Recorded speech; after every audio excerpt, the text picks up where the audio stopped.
Hey, it's Thomas Mulready from CoolCleveland.com, and we're here today at the Cleveland Museum of Art in what used to be the Garden Court and is now the Baroque Court, and we're here with the new director of the Cleveland Museum of Art, David Franklin. Thank you so much for meeting with us, David. Oh, it's a great pleasure to be here. Well, and you are here really from not too far away because you've spent a lot of time in Toronto. Yes, I grew up in suburban Toronto, so just across the lake on a diagonal, I guess, from Cleveland. Exactly. And, it feels a bit like home here, I have to say. Doesn't it? The two cities are kind of similar culturally, wouldn't you say? I'd say so, yeah. A lot of similarities, a bit of urban toughness in Toronto as well. That's like right. Cleveland has, but that's right.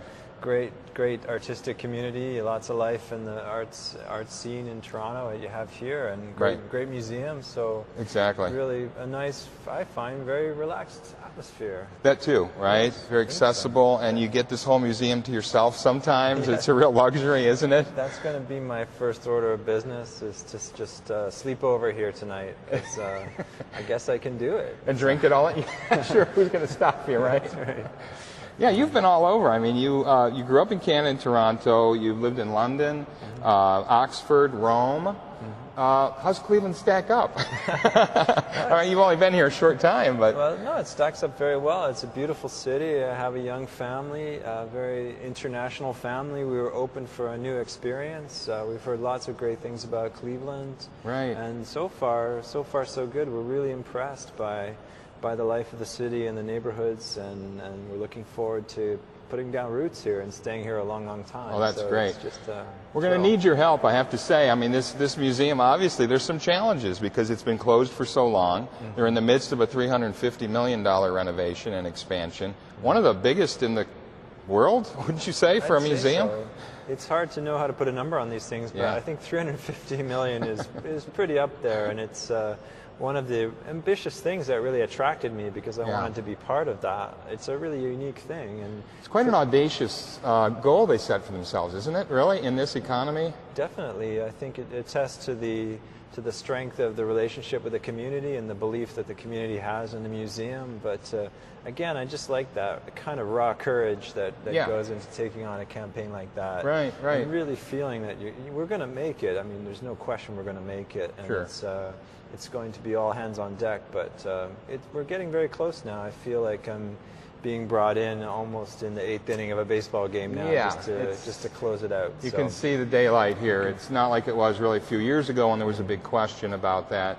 Have you had a chance to look at the collection much here? I wonder what your opinion might be of the collection here in Cleveland, because you've seen some pretty fabulous collections in your day. Oh, absolutely. One of the other thing that attracted me here was the collection itself. It's a very venerable institution. We're going to be 100 years old fairly soon. That's right. But Cleveland Museum is synonymous with quality, with real refinement. You know, you talk about the quality of the collection here. Are there certain areas that you have a certain affinity for, something that you personally touches you and your soul? Absolutely. My main expertise is the Italian Renaissance, so I'm hoping to add a few masterpieces in that part of the collection. Is that right? And it might surprise people to know that these things are still out there. So if you have the right instincts and the right network, they're still available. Still available, No kidding. And a generous acquisition budget, which Cleveland does have. And they do have, don't they? I mean, they're forced to spend, what is it, $20 million or so a year on acquisitions? It can be up to that amount. So we're talking about a museum that's in the top 3 or 4 in the country in terms of purchasing power. And you don't want to let that out because you don't want the price to rise too much. No, of course you have to be. You still have to drive a hard bargain. That's right. Actually, art dealers and collectors, there's still a lot of prestige in selling to museums. So museums have leverage on prices too. So we can be tough before we have to write the check. Believe me, that's because then there's more money for the next purchase as well. So we're not a pushover in the art market, I can assure you. You talk about Italian Renaissance and Baroque being your specialty areas, and that makes sense when you're in Rome, where you were for a while. Must have been wonderful. And here, how do people relate to it? How do you think that kind of art speaks to us as human beings? What can we learn from that kind of art? Well, I think the Italian Renaissance is still very accessible because it was an art very much about the body, about expression of the body. It has a kind of immediacy and a desire to address the viewer that's still something that people respond to in this day and age. Obviously, it's a great age of sculpture as well, and sculpture has that tactility and presence in the room that still mystifies people. So I think art really is timeless, and there's no reason to draw boundaries around anything. And certainly we're going to strive here to acquire more contemporary art, but always with a view to the past as well, and try to find contemporary art that stands up to these great old masters. Exactly. And art and architecture as well. What's your opinion of the Raphael Vinoly addition here to the museum? Because it's quite an outstanding plan that they've got. Yeah, it's fantastic. I must admit I was a fan of it before I even knew about this position, so it was a nice coincidence. Vinoly, very sensitive to the historic buildings here, and right. I like the sense of scale. It's a very human building. It's not a building that shouts at you. It's not bombastic, and it's not drawing attention to the architect's glory. It's really right. much more about the human scale and the visitor experience. So now that East Wing is a little bombastic. Those rooms they're massive. They're huge, aren't they? Yeah, but I think still there's an intimacy. You almost feel like you're in the Louvre, or you have this sense of grandeur, but it's still very much of a human, a sort of human, something that you're familiar with from European right. galleries, let's say. How about this big new central rotunda that's being built here? Is that's going to be probably the region's largest public space? How public do you think it will be? Will people have access to that? Oh yes, it'll be very open. We're still not sure exactly the form it will take in terms of its contents, but I describe it as the living room of the city. Yes. I think it'll be a very inviting space. It's going to be absolutely spectacular.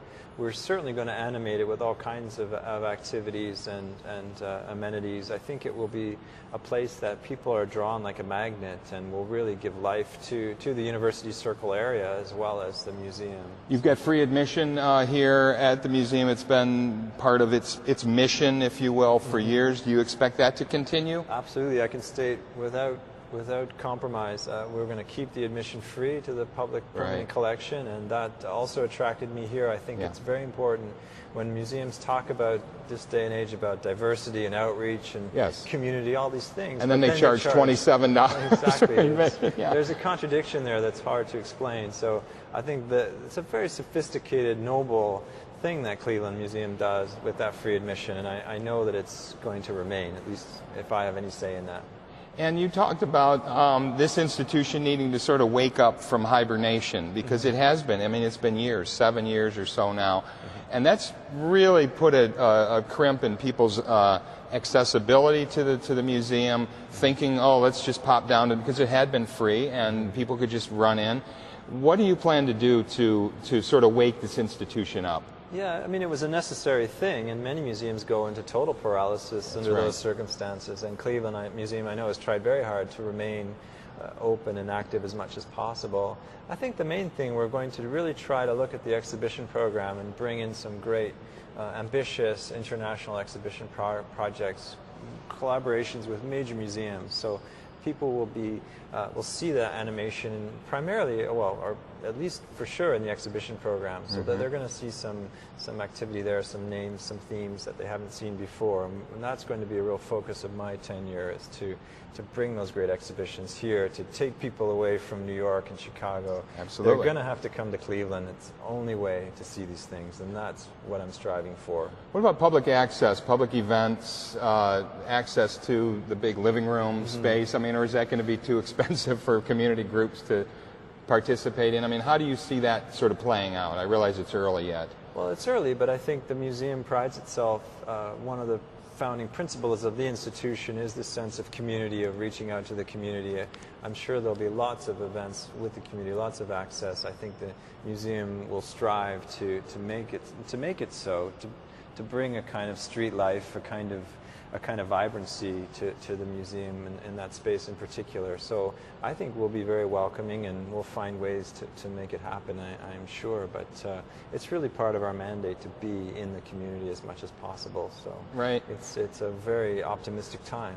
And you're finding your way into the community now? You're looking for a place nearby here to lay down some roots? It's been just exploring neighborhoods, and it's very exciting. Cleveland, has this, in part, has this wonderful 1920s, 1930s character to some of the architecture. Sure. It's a period that I just adore. You feel like you're driving around in a Katharine Hepburn movie or something. It's, it has a sense of style that I find very attractive personally. So it's just a question of really finding the right place. But we're spoiled for choice, that's for sure. Exactly.